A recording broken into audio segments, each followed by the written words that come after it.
इस वीडियो पर आने के साथ ही आप 90% लोगों से आगे निकल चुके हैं।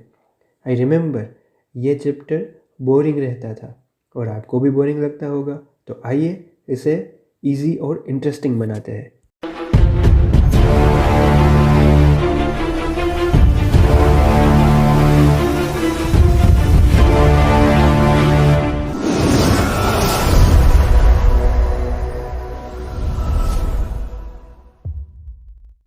फर्स्ट ऑफ ऑल यहाँ पे इंस्पेक्शन का मीनिंग देख लेते हैं। शॉर्ट में पॉइंट्स लिखे हुए हैं जिससे आसानी हो। I revise all these chapters in 30 minutes. So if you are watching these videos, you will definitely score exemption in this subject. ठीक है, तो आते हैं इंस्पेक्शन पर। Inspection means examining something. This is softer provision than search. In this, officer can have access of business premises of taxable person.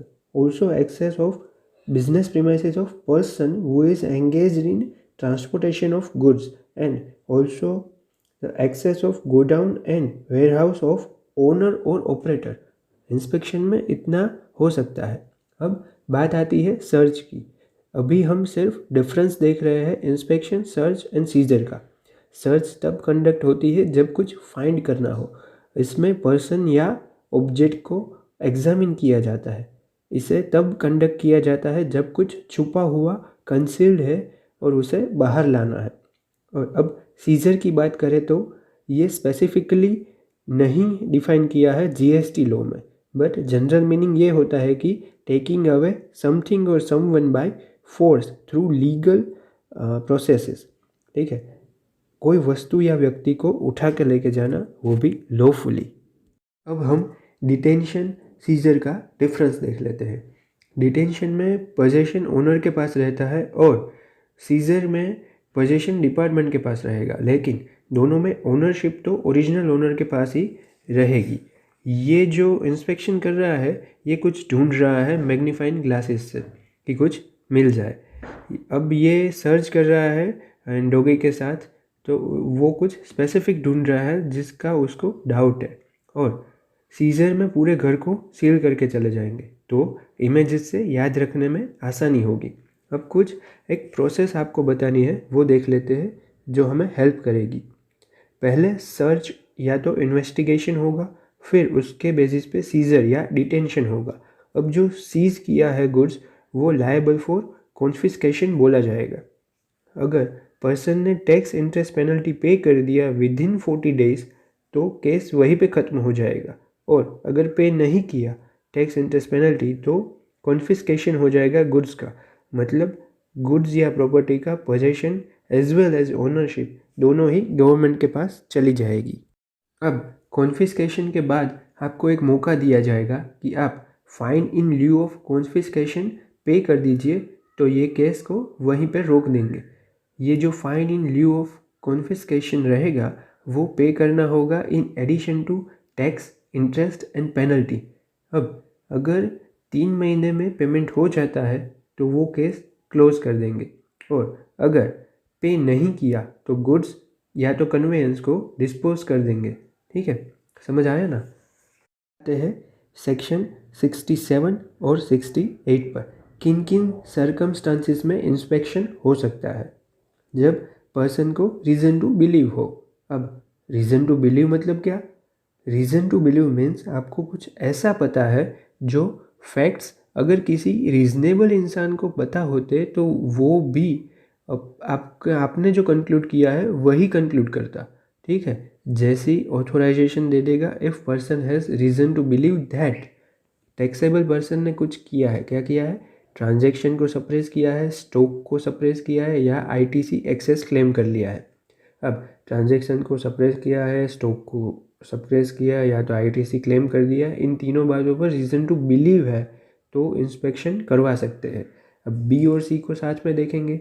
अगर कोई person engage है transportation of goods में, या ओनर या तो ऑपरेटर है गोडाउन का, तो और उसने ऐसे गुड्स को अपने पास रखा है जिसका टैक्स पेमेंट नहीं हुआ था, या अकाउंट्स या गुड्स को इस तरह से रखा जिससे टैक्स इवेजन हो सके, तो अगर ये दो बातें हुई तो जो पर्सन ट्रांसपोर्टेशन ऑफ गुड्स में एंगेज है या ओनर ऑफ गोडाउन है उसकी इंस्पेक्शन हो सकती है।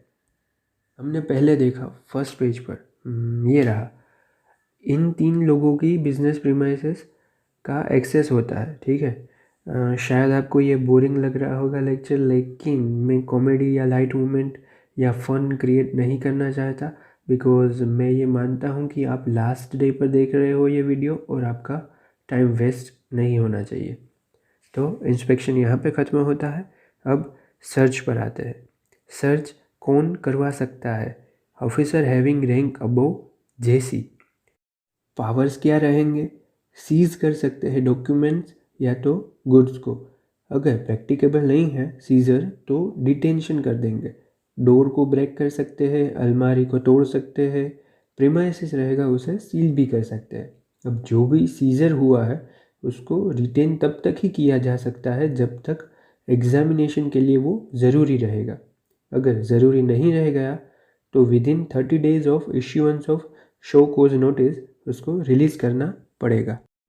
अगर गुड्स या डॉक्यूमेंट्स या बुक्स को रिलीज़ करना है तो या तो प्रोविजनल बेसिस पे करेंगे या एक्चुअल बेसिस पे या तो फिर डिस्पोज कर देंगे।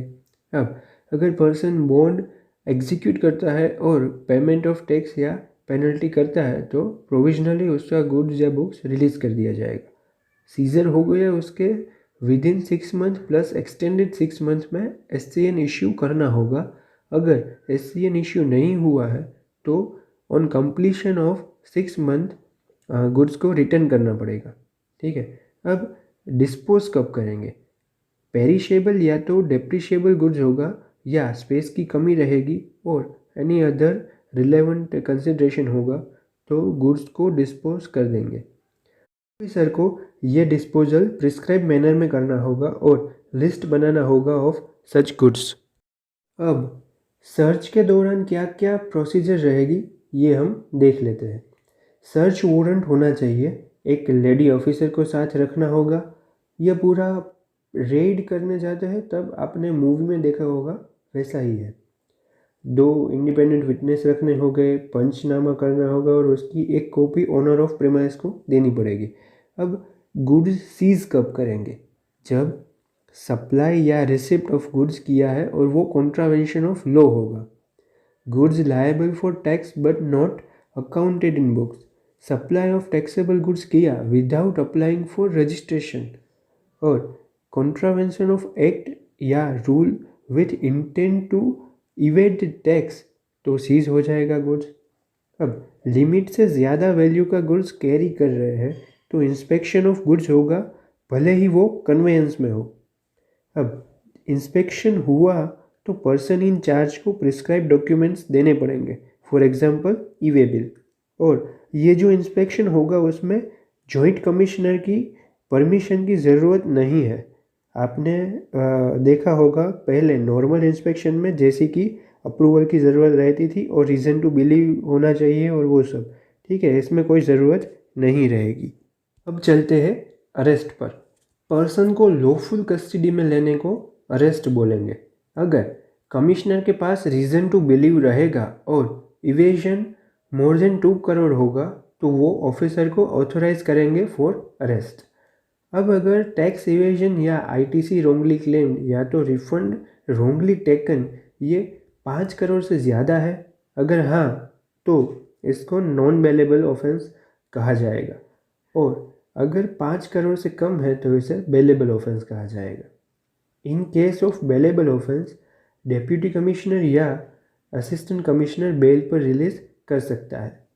इसको नॉन कॉग्निजिबल ऑफेंस भी बोलते हैं और ये लेस सीरियस होता है। इस केस में अरेस्ट करने के लिए वारंट ज़रूरी रहता है।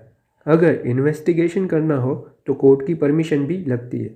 अब नॉन बेलेबल ऑफेंस की बात कर लेते हैं। इसमें पर्सन को बेल नहीं मिलेगी, मतलब कमिश्नर बेल नहीं दिलवा पाएंगे। इसमें विदिन 24 आवर्स पर्सन को मजिस्ट्रेट के सामने लाया जाएगा और दोनों पार्टी अपनी आर्ग्यूमेंट्स करेंगे। अगर मजिस्ट्रेट को सही लगेगा तो ही वो बेल दे सकते हैं। इसको कॉग्निजिबल ऑफेंस भी बोलते हैं और सीरियस ऑफेंस बोला जाता है इसको। यहाँ पे विदाउट वारंट अरेस्ट किया जा सकता है और इन्वेस्टिगेशन स्टार्ट करने के लिए भी कोर्ट की परमिशन की ज़रूरत नहीं है। जो बहुत ही सीरियस ऑफेंसेस होते हैं वो यहाँ पे कवर होते हैं। अब कुछ छोटी छोटी सेक्शंस देख लेते हैं। जिस पर्सन को समन मिलता है उसकी रिस्पॉन्सिबिलिटी क्या रहेगी? उसको अटेंड करना होगा या तो खुद से या तो फिर ऑथोराइज रिप्रेजेंटेटिव को प्रेजेंट रहना होगा। उसको सच बोलना होगा, हाँ, ओनली ट्रूथ। और जो भी डॉक्यूमेंट्स रिक्वायर्ड होंगे वो प्रोड्यूस करने होंगे। अब अगर कमिश्नर की परमिशन हो तो officer books of accounts documents computer या कंप्यूटर सॉफ्टवेयर को इंस्पेक्ट कर सकते हैं। ठीक है। अगर सीए या सीएमए और कमिश्नर जब ऑडिट में आए तो पर्सन की ड्यूटी क्या रहेगी? स्पेशल ऑडिट अंडर सेक्शन 66, 65 में कमिश्नर ऑडिट। ठीक है, ये वो पेज को मैं यहाँ पे रिपीट कर रहा हूँ। हमने ये असेसमेंट इन ऑडिट में देखा है। अगर आपने वो लेक्चर नहीं देखा तो आप देख सकते हैं। तो ड्यूटीज़ क्या रहेगी? जो पर्सन इंचार्ज होगा उसे अपने दोनों हाथों को खोल कर, दिल खोल कर स्वागत करना होगा। सब डॉक्यूमेंट्स देने होंगे। ठीक है। उन डॉक्यूमेंट्स में क्या आएगा? Trial balance, audited accounts, cost audit report, income tax report, other relevant documents. ये क्वेश्चन फॉर प्रैक्टिस जो इंस्टीट्यूट की साइट पर दिया गया है वहाँ पर भी कवर हुआ है। अब कुछ क्लासेस ऑफ ऑफिसर रहेंगे जो असिस्ट करेंगे प्रॉपर ऑफिसर को। पुलिस हो गया, railway officer, custom officer, GST officer, land revenue officer और ऑल विलेज ऑफिसर। ठीक है, ये लोग असिस्ट कर सकते हैं ड्यूरिंग प्रोसीडिंग्स। तो बस इतना ही है। अगेन आपने एक चैप्टर ख़त्म कर दिया जो आपको शायद पसंद नहीं था। चैनल को सब्सक्राइब कर देना और इंस्टाग्राम पर भी फॉलो करना मत भूलना। अगर आपने बाकी के वीडियोस नहीं देखे हैं तो ज़रूर देखिएगा, बहुत बेनिफिट होगा लास्ट डे ऑफ एग्ज़ाम पर। अगर आपने जो क्वेश्चन फॉर प्रैक्टिस है वो नहीं देखा तो प्लीज़ वो देख लेना, क्योंकि इस चैप्टर में सिर्फ 2 ही क्वेश्चन दिए गए हैं इंस्टीट्यूट की साइट पर। ठीक है, ये देखेंगे तो थोड़ा कॉन्फिडेंस आता है। तो चलिए मिलते हैं नेक्स्ट वीडियो में। तब तक के लिए हैप्पी स्टडिंग एंड जय हिंद।